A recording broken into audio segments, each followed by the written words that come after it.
Friday Night Lights in Louisville, redemption versus revival. I'm your host, Nathan Johnston, alongside Brad Hopkins. It's time to break the huddle. Brad, our first game of the weekend, Friday night, 7:30 on ESPN. Louisville at home, number 15th in the nation now, after a brutal loss last week against Cal. Takes on a very, very underrated and very disappointing Clemson team, to say the least. Let's talk about this quick context. Louisville's OT stunner versus Cal, and then Clemson beats FSU 24-10. Not the most impressive win, but still a win. They're getting back on the win column, and they're still fighting for bowl eligibility. Never thought we'd be talking about that heading into this season. Clemson fighting for bowl eligibility. They've got to win out. Brad, I got to ask you first off, why is Vegas still riding with Clemson here? Brand gravity or real improvement? I know Louisville's favored in this one by 3.5, but it's a close spread. It's a close spread. Why do you think that is? Yeah, I think to me, it's really the fact that I think everyone's a little bit afraid and they don't know who the true Louisville is. I mean, we know that another Friday night, a few weeks ago, Louisville upsets Miami, and everyone's like, man, this may be kind of the favorite in the ACC, and then they go this past Saturday and drop a game against Cal, and in my mind, a game that they should at home. Very good point. So Cal had to travel across the country. Exactly. So a game that Louisville drops, and look, I like this Louisville team a lot. Jeff Brohm has done a fantastic job, but you can't drop those kind of games. I said when they beat Miami, I thought this was the favorite in the ACC, playoff contender, and look, they've that loss at Cal has put a lot of things in doubt. They've had 2 bad losses this year. So I think really, yes, I think, on paper, Louisville is, I won't say the better team, but they obviously are the favorite as Vegas is thinking, but Clemson's still very talented. And Nate, here's the thing, and you've made the point, and I agree with you, these Friday night games can get goofy. They can be weird. Every time. And Clemson's dangerous right now because they're playing for their season. No, it's been a very big disappointment, and I'm going to eat crow. I picked Clemson to win the ACC. I've been very, very off on that. They've been a huge disappointment, and there's a lot more that we could talk about that, but Clemson's playing for their season, so it's a dangerous game for Louisville. They still have goals in front of them that they can make, but Clemson's coming for their season on Friday night. Yeah, I think the important thing, and you talked about it briefly, after that win against Miami, Louisville seemed to be the team to beat in the ACC. Mm-hmm. Then Virginia upsets Florida State, right? And I know that was before. Right. But those 2 teams, they both lose this past week. Yeah. Everyone thought that Louisville was the team moving forward. They were rolling. And then they slip up against Cal. Very disappointing for Jeff Brohm and that team. I think they're looking to get back. And then Clemson, just absolutely disappointing. I looked through the record and I was like, where did things go wrong, right? Where did it go wrong? Georgia Tech, looking back, not a bad loss. No. But that Syracuse loss, bad. And then from there, it was just all downhill. And I think the team kind of lost a lot of momentum. And I wonder where things went wrong with Dabo Swinney, too, because this is a team who still is phenomenally talented. Like, it blows my mind with their roster that they can't win games. I think you make such a good point, but I think it shows just, he is still very, very bullheaded on playing the portal game. And we're talking about, and I can't remember right off the top of my head, but they signed a good recruiting class, but it wasn't big in numbers. And I remember Dabo making the comment that, it was quality over quantity. Well, if you're going to lose 20 players in the portal, you got to go replace them. I think we're seeing some depth issues for Clemson, but yeah, it's mind blowing. I mean, I think we're both of the opinion Cade Klubnik has been good. He has not lived up to his ranking, in my opinion. I think he was better early on in his career than his last 2 years. And one other point, you brought up a good point a second ago. Tech was a good loss, but looking at that LSU game, man, that loss looks worse and worse. Yeah, it does. And I know LSU's been through a lot this season, not to get into that, but you hit it. Clemson is just, they've been just a very, very confusing team, very confusing program. I'm excited to talk about them in the off season because there's a lot to deep dive there. But once again, they're playing for their life here. They've got a manageable schedule the rest of the way. I think, they can beat South Carolina. I don't know who they have the other week, but they've got to win this one against Louisville Friday night. Yeah, just another quick take on Clemson. I know we'll get to in the offseason. It just goes to show you the importance of coordinators. I mean, look at where his two former coordinators are ranked right now. Virginia, second in the ACC. Tony Elliott was the old OC. And then you look at Brent Venables. I know it's been a couple years now, but he's got his Oklahoma team ranked in the top 15. And I would love to hear, from the Clemson fans, what would you grade Tom Allen? I know we were both not good on that, but honestly, hard to do in 1 year, though, I will say. But you also look at that talent. Peter Woods, and just Sammy Brown, that defense, Clemson's been known for defense, but Tom Allen's been a little bit of a disappointment, I would say. He has. The whole team has. Yeah. Let's look at Clemson's offense. I think that's a good segue. Tale of two offenses, right? Clemson, 409 yards per game, ranked 51st.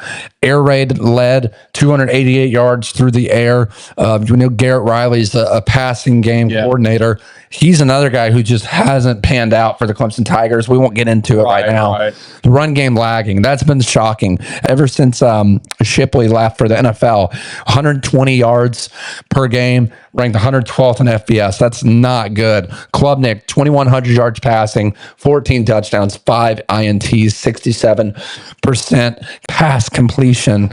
You talk about his inability to really come out and utilize that offense this year. And then Louisville on the other side, 401 yards per game, 59th. Moss, not much.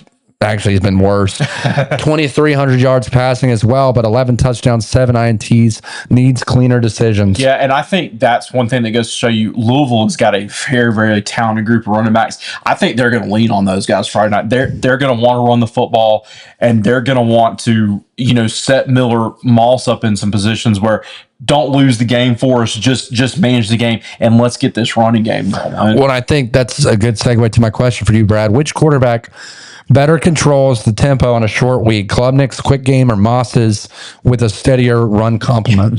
These games always fascinate me because to me, Nate, it's really of what are you going to put in defensively? Working on a short week, and look for Clemson. I like this group of receivers. But honestly, both teams have a talented group of receivers. But honestly, I think if Louisville gets that running game going, which they've got a tall task against a very, very talented Clemson front seven, but if they're able to get that running game going and thrive off the play action, this is going to be a long night for Clemson, I think. Yeah, I would agree. They got to get Cade Brown going, running back number 22 for Louisville. And then the biggest key player, and I know I'll talk about this Friday night as we cover the game live on Break the Huddle After Dark. Be sure to tune in for that one, 7:30 p.m. Eastern time on YouTube and here at our channel on Break the Huddle Studio.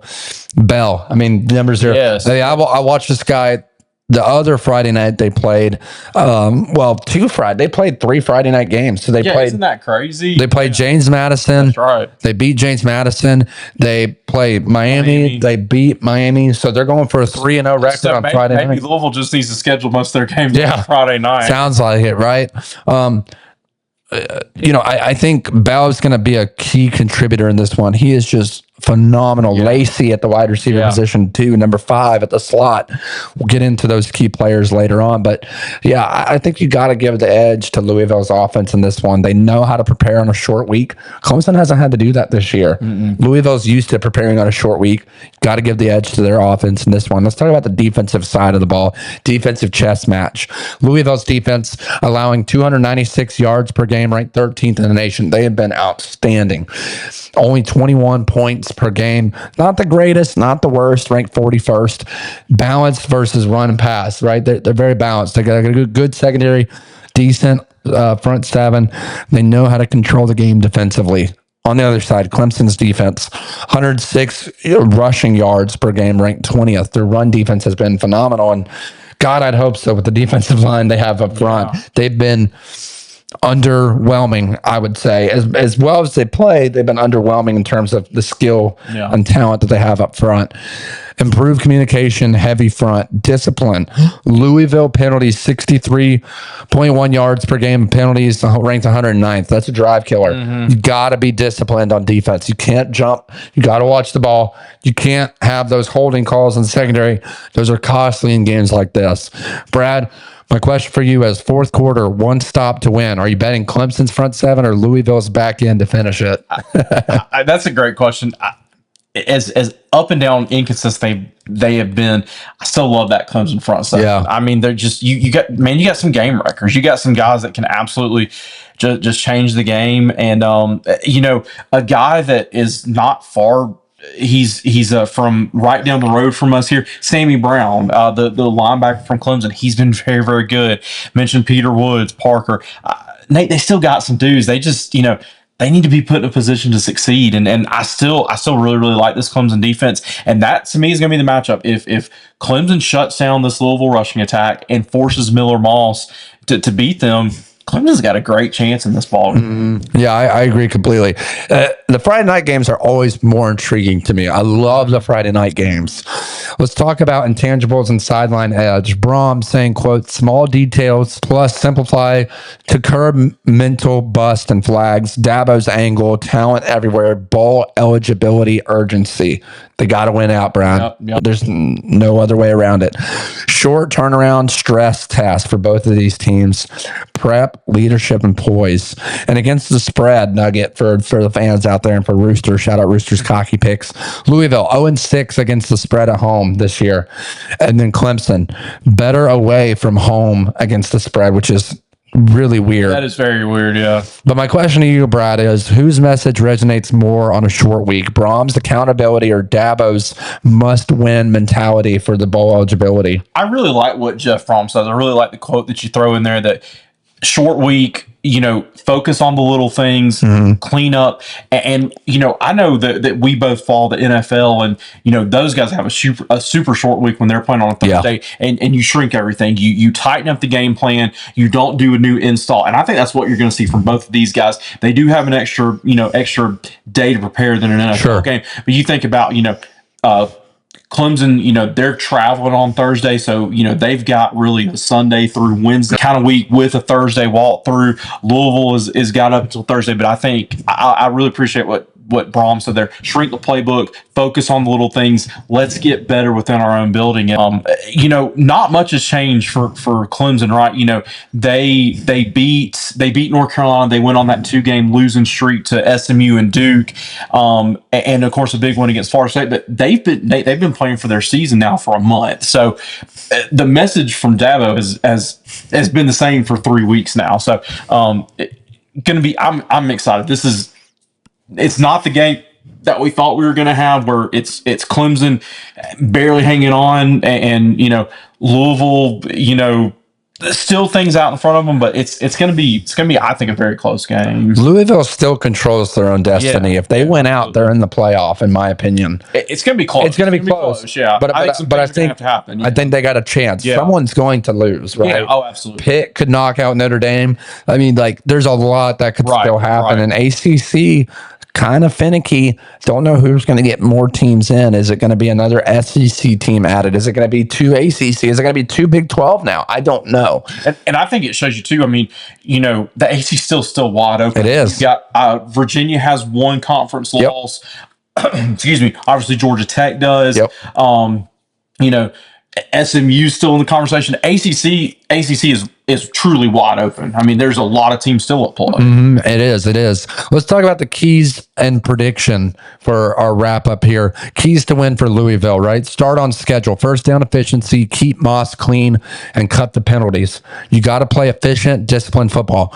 Miller Moss does not have to be the reason why you win the game, but he definitely can't be the reason why you lose the game. Absolutely. He's not a world beater. He's not a Heisman contender. There's a reason why he left USC. He wasn't a good fit for Lincoln Riley, but he's a good fit here at Louisville. He just needs to be efficient on those first downs and get the ball going early. For Clemson, manufacture a run via perimeter/quick game. Heat up Moss, win field position. You got to get Moss out of rhythm early. You got to make him think twice about looking downfield, get him looking at that front seven, looking in the eyes of Sammy Brown, maybe put him at spy because Miller Moss can run the ball. So that's the keys for Clemson. Explosive versus turnovers. One big play or takeaway flips it. And then for Rooster's cocky picks, total 51.5. Rooster leaning under. Defense will dictate the game, he said, end quote. Brad, I'll turn it over to you. You know, this is a big game. Bottom line, does Louisville's discipline clean up enough to close it, or does Clemson's road edge carry the night? Who do you have coming away with this one on Friday night? We've said it a lot on this channel, defense travels. And I think that's the case on Friday night. I'm going to take the Clemson Tigers in a low-scoring one. I think Cade Klubnik steps up and makes some plays. Once again, Clemson's fighting for their season. I still think that those players in that locker room believe in Dabo, believe in the message that he's preaching. I'm going to take Clemson 21-17. I think it's low scoring. I think there's a costly turnover for Louisville. Nate, I think what ultimately comes down to is I think Clemson does enough to slow down that Louisville rushing attack, and they win this game with field position. I think that's the big key. Yeah, it's going to be an intriguing matchup. Friday night, 7:30 p.m. kickoff on ESPN. We'll be covering it live for Break the Huddle After Dark with live commentary and analysis. Be sure to tune in for that one, as me and the crew will be live here in Break the Huddle studio. Brad, I think Clemson is talented enough to keep this one close, but I just think Louisville is ready for that bounce back. Yeah. Jeff Brohm is not one of those coaches where he's like, well, the season's over. No, they've still got a lot to play for this season. Absolutely. They got to finish out strong. This is a big one for them at home. Give me the Louisville Cardinals in a close one, 27-24.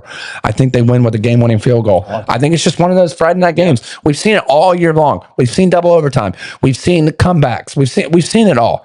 And I just think this is going to be one of those thrillers on Friday nights like we've had all year long. Give me the Louisville Cardinals 27-24. Be sure to check us out live on Break the Huddle After Dark for this key matchup between the Louisville Cardinals and the Clemson Tigers. Drop your score predictions down below. We'll see you Friday night. Be sure to hit that subscribe button. Help us to get to 1,000 subs. We're almost there. We really appreciate the support. We'll see you Friday night. It's time to Break the Huddle.